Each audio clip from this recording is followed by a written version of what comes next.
ICAR ने AIEEE और साथ में AICE PhD यानी आम भाषा में जिसे कह देते हैं JRF और SRF एग्जाम, इनके मार्क्स और रैंक कार्ड्स रिलीज कर दिए हैं। तो अब नेक्स्ट स्टेप के अंदर आपको काउंसलिंग फुलफिल करनी होगी और आपको उसके लिए प्रेफरेंस की लिस्ट बनानी होगी। तो प्रेफरेंस की लिस्ट आप जब भरेंगे, कॉलेजेस जो प्रेफर करेंगे आप, उससे रिलेटेड कुछ बातें हैं जो मैं आपके साथ शेयर करना चाहता हूँ, जो मुझे लगता है प्रेफरेंस लिस्ट भरते समय बहुत ज़्यादा ज़रूरी होती हैं, जो आपको दिमाग में रखनी चाहिए।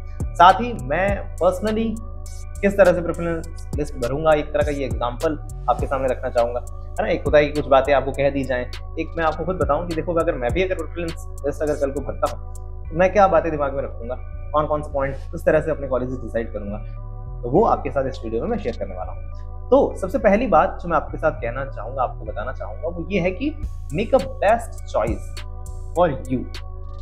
आप अपने लिए क्या बेस्ट है वो चूज करें, यही इस वीडियो की सबसे बड़ी सिल्वर लाइन है।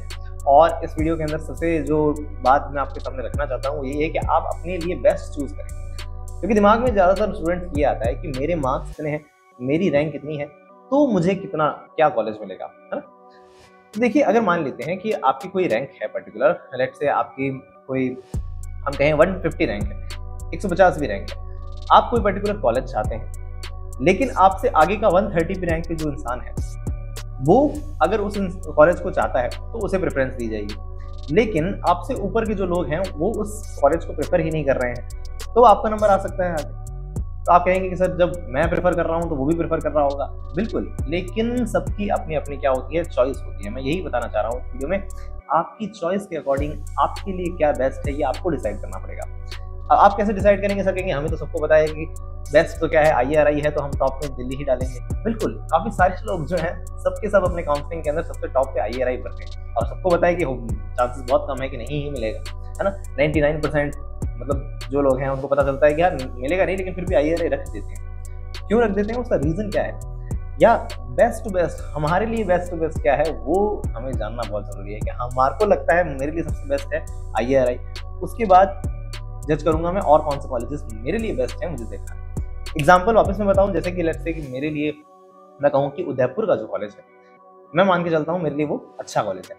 अब MPUAT मैं अपने प्रेफरेंस में आगे रखूंगा, लेकिन मान लेते हैं जो मेरे से आगे की रैंक पे है, मेरे से बेटर रैंक पर है, वो स्टूडेंट कर्नाटका से है, तो क्या कर्नाटका वाला स्टूडेंट चाहेगा उदयपुर आना, या क्या वो साउथ का कोई तमिलनाडु से कोई आना चाहेगा इस तरफ, तो नहीं आना चाहेगा, तो वो उसकी प्रेफरेंस में ही नहीं है।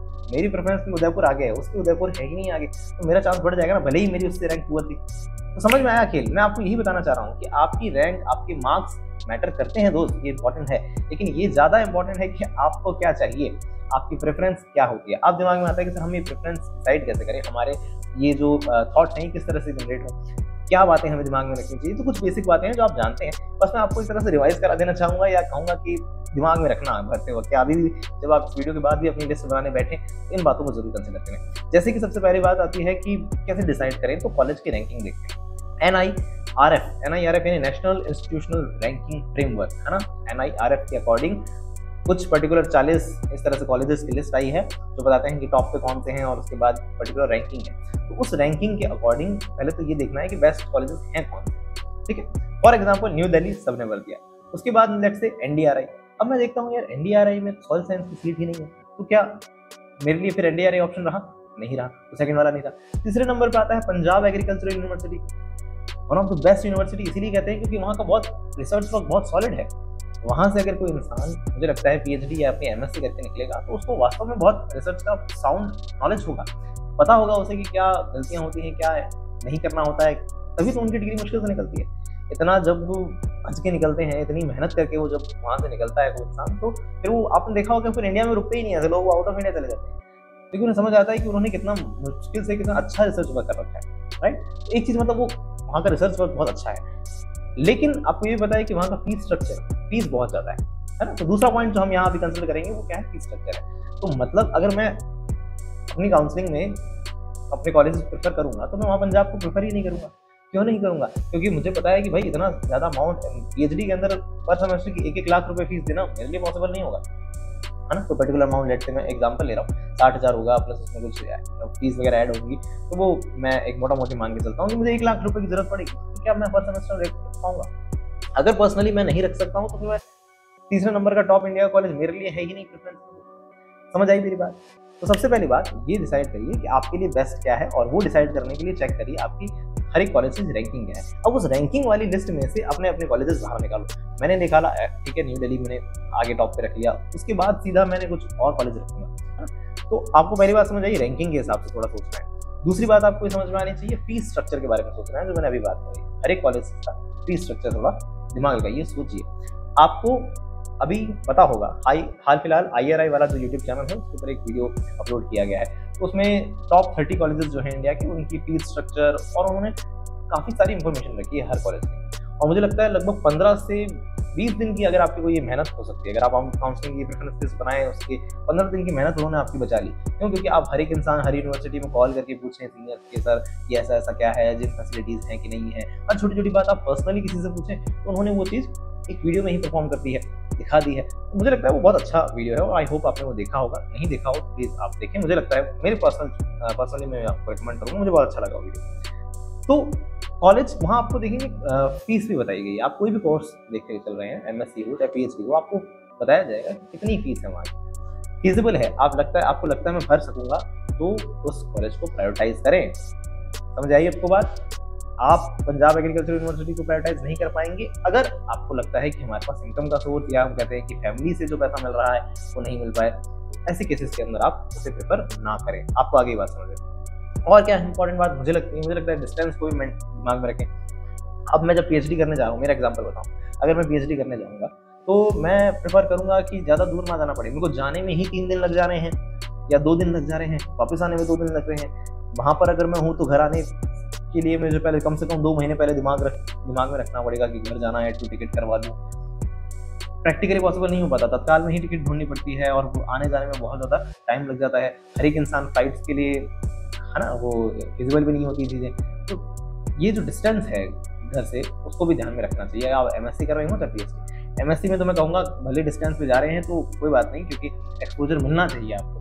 कभी आप अपने स्टेट से नहीं निकले हैं तो प्लीज़ निकलिए, मज़ा आएगा आपको।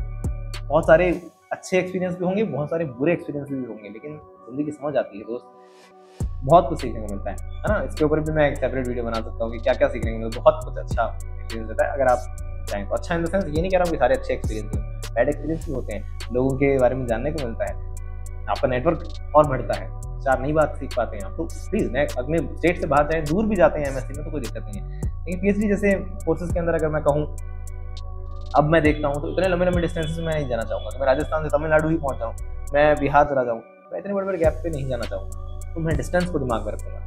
प्लस ट्रांसपोर्ट फैसिलिटीज़, गुजरात की कॉलेजेस में मैंने अपने पिछले वीडियोज़ में भी कई बार बताया है कि मैंने अपनी जूनागढ़ एग्रीकल्चर यूनिवर्सिटी से MSc की है, तो वहाँ जाने में मुझे कई बार प्रॉब्लम होती थी। मैं हमेशा अपने घर से पहले अहमदाबाद जाता था या राजकोट जाता था, फिर वहाँ से मुझे जूनागढ़ जाना पड़ता था। हमेशा मुझे 2 से 3 ट्रेन्स मैं कहूँगा चेंज करनी पड़ती थी। कहने का मतलब समझे आप, ट्रांसपोर्ट फैसिलिटी का मतलब ये है कि कैसे आप वहाँ पहुँच पाएंगे, ये भी समझ में आना चाहिए। बहुत बड़ी डिस्टेंस पे है, आराम से पहुँच पा रहे हैं नहीं पहुँच पा रहे हैं, इन बातों का हमें ध्यान रखना चाहिए। इस बारे में जांच पड़ताल कर लेनी चाहिए कि ट्रेन भी ठीक से टाइम पे अवेलेबल हो पाती हैं कि नहीं हो पाती हैं। टिकट्स नहीं मिलना बात अलग है, ट्रेन है ही नहीं भैया, वहाँ तक तो कोई ट्रेन ही नहीं जाती है। पहले वहाँ के नियर बाय स्टेशन पे पहुँचो, फिर वहाँ से बसेस करो, कुछ भी हो प्लान बनाइएगा, दिमाग में रखिएगा कि कैसा कैसा क्या क्या होता है। चलो ये तो बात का फैक्टर है वो, लेकिन सबसे ऊपर के मेजर फैक्टर्स हमने क्या सीखे? हमने देखा कि कॉलेज की रैंकिंग क्या है, हमने देखा कि कोर्स फीस क्या है, हमने देखा कि वही डिस्टेंस क्या है। उसके बाद चलो फैसिलिटीज़ वगैरह की बात करेंगे, उसके बाद सोचेंगे वहाँ का खाना कैसा है, उसके बाद सोचेंगे कि वहाँ पे इनफ टाइम मिलेगा क्या मुझे पढ़ाई करने का। ये इंपॉर्टेंट पॉइंट है ना, मैं इसे कहूँगा कि ऊपर ही रखें यहाँ पे। क्या मुझे सेल्फ स्टडी का वहाँ पे टाइम मिल पाएगा? सेल्फ स्टडी का मतलब समझते हैं कि क्या पर्टिकुलर हम कह सकते हैं कि मेरे पास रिसर्च वर्क इतना स्ट्रिक्ट होगा वहाँ पे। आप देखेंगे ना जो भी टॉप यूनिवर्सिटीज़ हैं, जैसे हम कहें पंजाब एग्रीकल्चर यूनिवर्सिटीज़, आनंद है, तो यहाँ कहते हैं कि रिसर्च वर्क आसानी से नहीं निकलता है, मेहनत करनी पड़ती है, लैब में जाके काम करना पड़ता है, बहुत काम करना पड़ता है। नहीं करोगे तो फिर आपकी डिग्री आगे नहीं बढ़ने देंगे, तो वहाँ पे करना ही पड़ता है, दम लगा के करना पड़ता है। अब आप कहते हैं कि कुछ लोग ऐसे भी जज करते हैं कि उस यूनिवर्सिटी का रिसर्च वर्क अच्छा नहीं है। अरे अच्छा नहीं है, बुरा नहीं है, ये हम डिसाइड नहीं कर सकते, लेकिन हमें कैसे करना पड़ेगा ये तो पता चलना चाहिए ना। तो अगर वो स्ट्रिक्ट है माहौल, तो वहाँ पे चांसेस हैं कि आपको सेल्फ स्टडी का टाइम कम मिले। है ना। ऐसा नहीं कहूँगा मिलेगा ही नहीं, कम टाइम मिल सकता है, लेकिन कुछ ऐसी यूनिवर्सिटीज जहाँ पे इतना ज़्यादा स्ट्रिक्टनेस नहीं रहती है, डिग्री आराम से निकल जाती है और चीज़ें फिजिबल रहती हैं, तो उस कंडीशन में आपको सेल्फ स्टडी का बहुत टाइम मिलता है। और इसका एक बेस्ट एग्जांपल मैं अपनी यूनिवर्सिटी यानी जहाँ से मैंने जूनागढ़ एग्रीकल्चर यूनिवर्सिटी का नाम लूँगा कि वहाँ से मैंने जो डिग्री की, तो ऐसा नहीं कहूँगा कि रिसर्च वर्क अच्छा नहीं है, रिसर्च वर्क फॉर श्योर अच्छा ही है, लेकिन वहाँ पे मैं कहूँगा कि मुझे इतनी प्रॉब्लम नहीं हुई, मुझे कोई गाइडेंस अच्छी मिली, इस कारण से मैं आराम से रिसर्च वर्क कर पाया और मुझे सफिशिएंट टाइम मिला सेल्फ स्टडी का भी। इसके कारण मैं जेआरएफ का भी काम, जेआरएफ की प्रिपरेशन भी की मैंने, साथ साथ में आप देखते हैं यूट्यूब के ऊपर भी काम किया, काफ़ी वीडियोज़ में लगातार कोशिश कर रहा था ज़्यादा से ज़्यादा बना पाऊँ, कई पॉडकास्ट भी बनाए अच्छे लोगों के साथ। तो रीज़न यही है कि टाइम मिल पाया, तो इस चीज़ों के ऊपर जरूर ध्यान दीजिएगा। और एक बात जो मैं कहूँगा बिल्कुल ध्यान रखें वो क्या है, वो ये है कि आपके पास इनकम का सोर्स जनरेट हो सकता है क्या। आपने ये देखना है कि वो अर्बन एरिया में है या रूरल एरिया में है। जहाँ भी है वहाँ से आप क्या ऐसे किसी कॉलेजेस या ऐसे किसी स्कूल में जाकर पढ़ा सकते हैं। 10th क्लास के स्टूडेंट्स को तो पढ़ाने की हिम्मत होनी चाहिए हमारे अंदर। कोई साइंस पढ़ा दूंगा, मैथ्स पढ़ा दूंगा, SST पढ़ा दूंगा, इंग्लिश पढ़ा दूंगा, कुछ तो पढ़ा दूंगा, कुछ तो इनकम जनरेट हो। आप कहेंगे NTS 5000 मिलेगी, कुछ नहीं होता 5000, कुछ नहीं होता 5000। मैं 10 कह रहा हूँ आपको, कहाँ निकल जाता है 5000। पहली बात तो आता ही वो बहुत लेट है पेमेंट, तब तक आपको पता चलेगा कि अच्छा अकाउंट में 40,000 आए हैं और खर्च हो चुके हैं अब तक 80,000।